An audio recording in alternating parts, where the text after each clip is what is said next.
For the last few years, I've been talking about self care, but my journey didn't start out that way. It started out talking about radical selfishness, radical self care.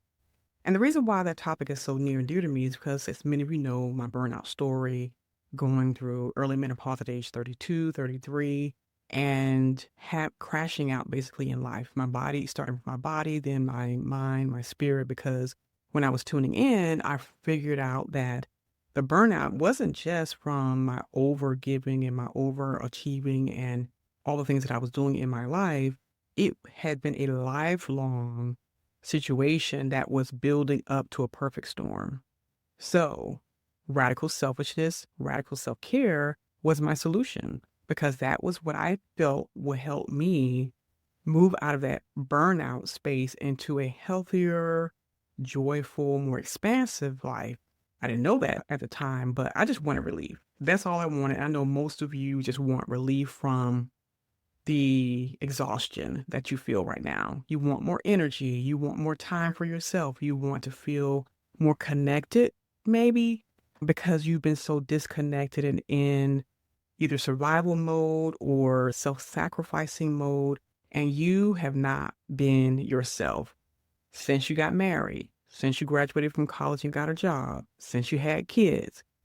Along the way, you've lost yourself. I know because I lost myself. I was functioning, even diagnosed with functional depression. It wasn't debilitating for me. It was simply I was going about life because I knew if I stopped, I wouldn't be able to restart myself. Plus, I had responsibilities. Plus, I needed to provide for myself and my family. It was too much, but I couldn't stop. So, functional depression, functioning in life, and grinning and bear it was my default setting. Now I'm in the space where I've healed much of the burnout. I am in a good place. I am no longer in survival mode. I am in thriving mode.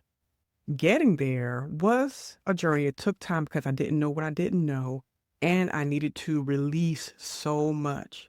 That can feel overwhelming if you're just starting out, if you're just recognizing that you do not want to live in this space of exhaustion for one day longer. But how do you get out of that space? How do you start?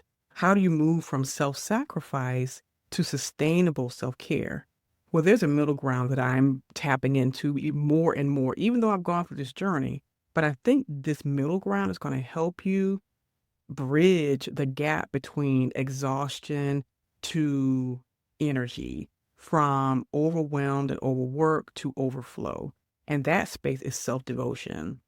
How's it different from self care? Well, it's reframing. It's also you prioritizing not just yourself with more tasks. No, it's a whole energy shift. It's saying, yeah, I am important. Yes, I do deserve rest. I want a nap and I'm going to just take a nap. This is Queen Goddess energy activated. You activate it by just making a decision that I am not going to sacrifice myself any longer for a system, for people who don't see me as valuable. I am no longer going to expend all this energy trying to make everyone else happy but myself. I'm not going to be the everything for everyone person anymore. I'm just stopping. And that decision can feel scary in the beginning, but when you finally get to the place where you're like, enough is enough, I'm done, and you're ready to start your journey and your path to self-actualization, sovereignty, and being in full control of your life, self-devotion is the way. This is what my radical selfishness looked like for me. It was cutting off anything and anyone incrementally that was not serving me, that was not for me, was not reciprocal in the energy that I was expending to them. Now, even if you have children, this may feel like, oh my God, I can't do that because who's going to take care of them? You may have a whole spouse or partner waiting in the wings to take over and to help you manage this load, but you have to give yourself permission to do that. You have to give yourself permission to say, okay, I'm stepping back and I'm taking more of my energy, more of myself for myself so that I'll have to give if I want to give from the overflow. That is a shift.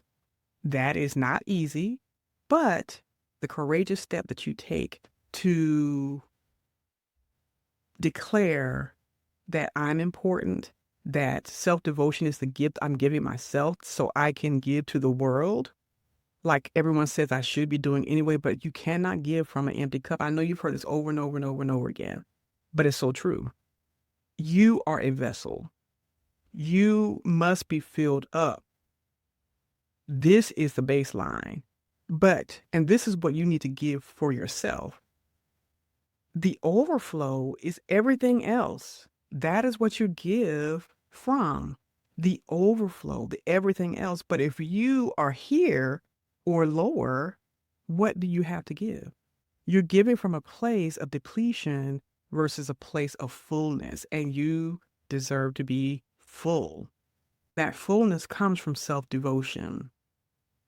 That may seem pretty extreme, or radical as I call it, but is necessary if you don't want to end up in the emergency room on Thanksgiving night because you have been so stressed because of you did all the cooking, all the cleaning, all the organizing, everything. And now you're having heart palpitations, a panic attack that feels like a heart attack, and you're ending up in the ER. And the doctor tells you it's stress, it's exhaustion, and you're at your peak of giving. You're dehydrated, your blood pressure is high.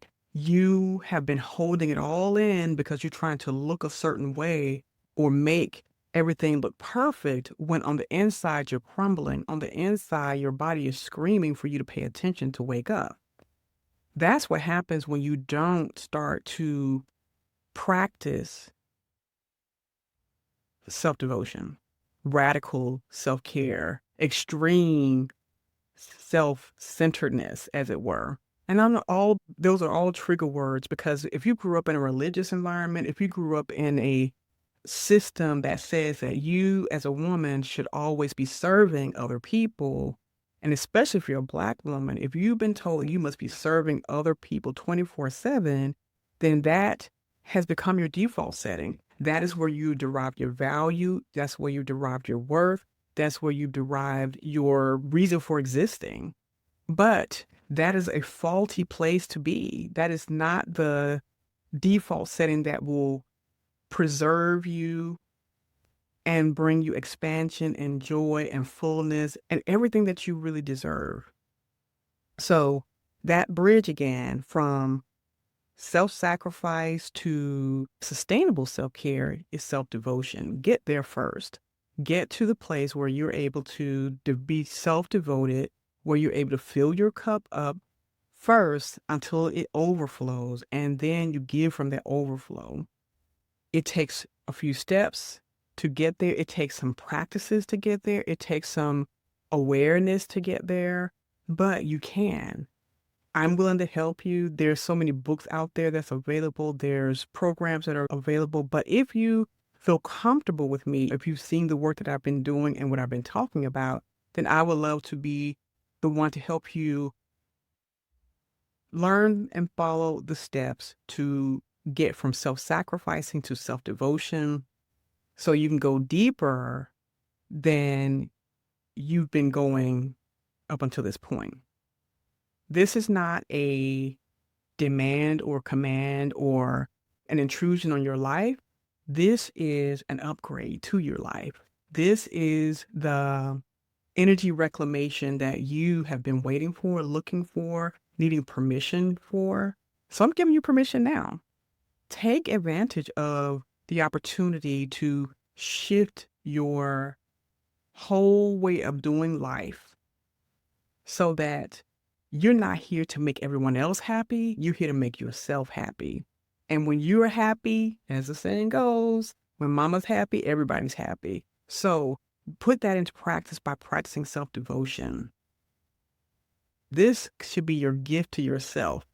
And at the time of this recording is around the holiday season when everyone's talking about giving gifts and when I'm sure you're required to facilitate all the planning, the gift giving, and etc. But if you would take this opportunity to put your name at the top of the gift list and to even give yourself an early gift, then this is the time. This is the space that you want to start doing that. I'm excited about what's available for you. I'm excited about the transformation that's going to happen in you. I'm excited about the you that you're about to become, because when you prioritize yourself, when you are able to say no more, then it makes setting boundaries for other people a bit easier. I'm excited about hearing what got you to this place where you decided to even watch this video. So in the comment section, definitely leave a comment to let me know how you have been sacrificing yourself for other people's happiness, and what you want to do in order to make what it'll take for you to even make the decision to embrace and decide radical self-devotion is the right path for you. So that's all I have for today. The next video will be some steps that you can take in order to begin practicing self-devotion. And if you like it, my link to my one-on-one session is in the description below. Set up a time for us to meet and let me share with you the steps to self-devotion through my self-devotion protocol. And I look forward to seeing you in the next video where, again, I'll be sharing the steps. Be sure to like this video. If this message has resonated with you, please subscribe. I would love to have you to subscribe and hit the bell button so you'll be notified when the next video drops. The self-devotion steps, a high-level view of the protocol, and then I will see you again in the next video. Have a wonderful, amazing day, and take care.